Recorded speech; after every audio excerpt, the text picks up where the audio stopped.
जबलपुर का बरगी डैम नर्मदा नदी पर बना एक शांत, खूबसूरत और सुकून देने वाला इलाका, जहां लोग दूर दूर से आते हैं कुछ पल सुकून के बिताने के लिए, परिवार के साथ हंसने के लिए और जिंदगी के भाग दौड़ से थोड़ी राहत पाने के लिए। लेकिन इसी शांत जगह पर एक ऐसी घटना हुई जिसने कई जिंदगियों को हमेशा के लिए बदल दिया। यह कहानी है एक ऐसे परिवार की जो घर से निकला था खुशियां मनाने, लेकिन वापस लौटा टूटकर, बिखरकर और अपने 3 अपनों को हमेशा के लिए खोकर। बुधवार का दिन था। परिवार मध्य प्रदेश पहुंचा था। एक खास मौके के लिए घर में नया निर्माण हुआ था। एक तरह का जश्न था। रिश्तेदार इकट्ठा हुए थे। हंसी थी, खुशी थी, हर चेहरे पर सुकून था। उनमें से किसी को नहीं पता था कि यह मुलाकात आखिरी मुलाकात बन जाएगी। 2 दिन तक सब कुछ अच्छा चला, मिलना जुलना, बातें, फोटो, यादें। और फिर आया शनिवार। उस दिन उन्होंने सोचा क्यों ना थोड़ा घूम लिया जाए। पास में ही बरगी डैम है, वहां क्रूज की सवारी की जाती है। बहुत लोग जाते हैं, सुरक्षित माना जाता है और खूबसूरत भी है।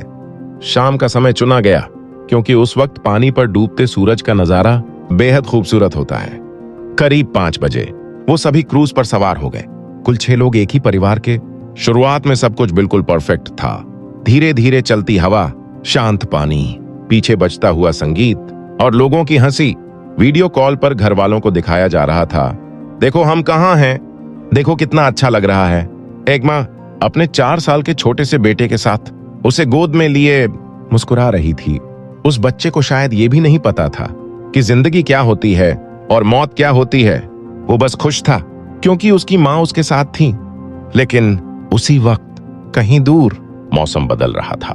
आसमान धीरे धीरे काला होने लगा, हवा का रुख बदलने लगा और पानी पर हलचल बढ़ने लगी। किनारे पर खड़े कुछ स्थानीय लोगों ने यह सब देखा। उन्होंने आवाज लगाई, मौसम खराब हो रहा है, वापस आ जाओ। कुछ लोगों ने इशारे भी किए, कुछ ने जोर से चिल्लाकर रोका, लेकिन क्रूज नहीं रुका। वो आगे बढ़ता गया। क्यों? शायद लापरवाही, शायद ओवर कॉन्फिडेंस, या शायद सिर्फ पैसे कमाने की जल्दी। जो भी था, उस एक फैसले ने सब कुछ बदल दिया। करीब 5:30 से 6 बजे के बीच अचानक मौसम ने अपना असली रूप दिखाया। तेज हवाएं चलने लगीं, लहरें ऊंची होने लगीं और देखते ही देखते हालात बेकाबू हो गए। क्रूज हिलने लगा, पहले हल्का, फिर जोर से। लोग घबराने लगे, कुछ समझ नहीं आ रहा था। और फिर अचानक पानी क्रूज के अंदर आने लगा। अब हंसी खत्म हो चुकी थी, अब सिर्फ चीखें थीं। बचाओ, कोई कुछ करो, हम डूब जाएंगे। लोग इधर उधर भागने लगे। कुछ लोग लाइफ जैकेट ढूंढने लगे, कुछ अपने परिवार वालों को पकड़कर रोने लगे। उसी वक्त दिल्ली में एक घर के अंदर फोन बजता है। एक आदमी फोन उठाता है।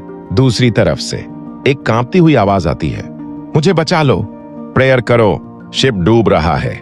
आवाज में डर था, घबराहट थी और मौत का एहसास भी। और फिर फोन कट गया। उसके बाद कभी नहीं लगा। वापस डैम पर हालात और खराब हो चुके थे। क्रूज अब लगभग बेकाबू था। लोग पानी में गिरने लगे, कुछ खुद कूद गए, कुछ गिर गए। हर तरफ अफरा तफरी थी। इसी बीच एक भाई अपनी जान की परवाह किए बिना नीचे जाता है, लाइफ जैकेट उठाता है और दूर खड़ी अपनी भाभी की तरफ फेंकता है, इसे पकड़ो, बच जाओ। भाभी अपने छोटे से बेटे को उस जैकेट में कसकर पकड़ लेती है, जैसे एक माँ अपनी आखिरी ताकत से अपने बच्चे को जिंदगी देना चाहती हो। वो उसे सीने से लगाती है। डर के बीच भी उसकी पहली चिंता उसका बच्चा था। लेकिन कुदरत के सामने सब कमजोर पड़ गए। एक तेज लहर आई और क्रूज पलट गया। कुछ ही सेकंड में सब कुछ पानी के नीचे चला गया। शाम रात में बदल गई, अंधेरा छा गया। कुछ लोग तैरते हुए बाहर आ गए, कुछ को गांव वालों ने रस्सी फेंक कर बचाया, लेकिन कुछ लोग वहीं रह गए। पूरी रात परिवार इंतजार करता रहा, फोन करता रहा, प्रार्थना करता रहा, भगवान बस बचा लो। लेकिन सुबह जब हुई तो सच सामने आया। रेस्क्यू टीम आई और जब उन्होंने डूबे हुए क्रूज को देखा तो अंदर एक माँ अपने बच्चे को सीने से लगाए अब इस दुनिया में नहीं थे। एक और महिला करीब 60 साल की, वो भी नहीं बच सकी। एक ही परिवार के 6 लोग गए थे, 3 लौटे और 3 हमेशा के लिए चले गए। अब उस घर में जहां कभी हंसी गूंजती थी, वहां सिर्फ सन्नाटा है। एक पिता जिसने अपनी पत्नी को खो दिया, जिसने अपनी मां, अपनी बहन और एक मासूम बच्चे को खो दिया।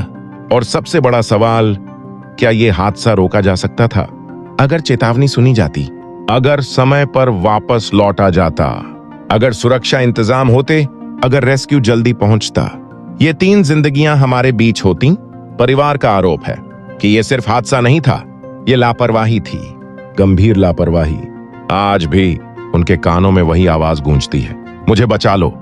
लेकिन अब बहुत देर हो चुकी है। आयल, अगर आप ये वीडियो देख रहे हैं तो एक बात याद रखिए, कभी भी किसी भी एडवेंचर या ट्रिप में सुरक्षा को हल्के में मत लीजिए, क्योंकि एक छोटी सी लापरवाही पूरी जिंदगी बदल सकती है और कभी कभी खत्म भी कर सकती है। अगर आप चाहते हैं कि ऐसी घटनाएं दोबारा ना हो तो इस वीडियो को शेयर करें, क्योंकि कभी कभी एक जागरूकता किसी की जान बचा सकती है।